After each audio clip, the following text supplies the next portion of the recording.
The indoor game I have played was table tennis at my university. That's the last time I played table tennis. I played the game with my seniors and juniors. Moreover, the game was mostly intense sometimes, but the main part of the game was I enjoyed playing it, playing the only indoor game table tennis. But there is another game, indoor game, which is also badminton. But more than badminton, I enjoy the table tennis game because the intensity of the game, and one of the most fun factor about this game is that we can improve the more we play in this game. The more time we give in this game, the more we improve day by day. And there are many tricks about in this game, in the table tennis matches.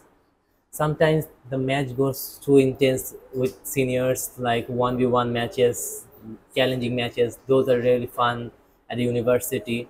It also helps me to kills my extra time in the middle of the university classes. Okay, very good. So thank you. That is the end of your part two. Let us move to part three.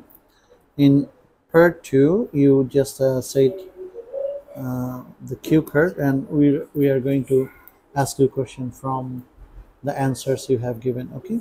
So why indoor games should be practiced in schools and colleges in your cities? Indoor, I think indoor games should be practiced in schools and universities and in cities, so that it's also a game that keeps our mind fresh and away from the other hectic days and regular study lives. It keeps indoor games also keeps us healthy. It's like a lot of energy is given in table tennis, badminton, other than chess and carom.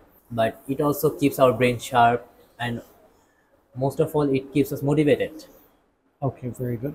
So why games and sports activity should be promoted in our society? I think games and activities should be promoted in our society for the children or people to grow gradually in mental health and also physically. Indoor games mostly focus in our mental improvements, and for example, playing chess, it gives a lot of toll in brain and also improves your IQ day by day.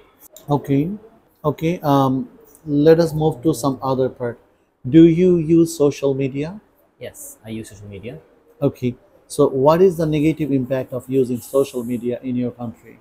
For me, I think the negative impact of social media in our country is the wrong information or the wrong news that are spread around the social media, and also the extra time that students and people spend in social media. Like, they should spend 10 to 20 minutes time, but they spend like hours over the social media, and they focus mostly on social media, believes whatever they see in the social media. For example, the recent yesterday news, milestone news, there are many misinformation which led to many rallies today, which are not good for our society. So I think social media, as much as plays good roles by giving us information and keeping us notified about everything, it also had a bad impact of leading us to misinformation. Okay, thank you. That is the end of your part three and end of your IELTS speaking exam as well.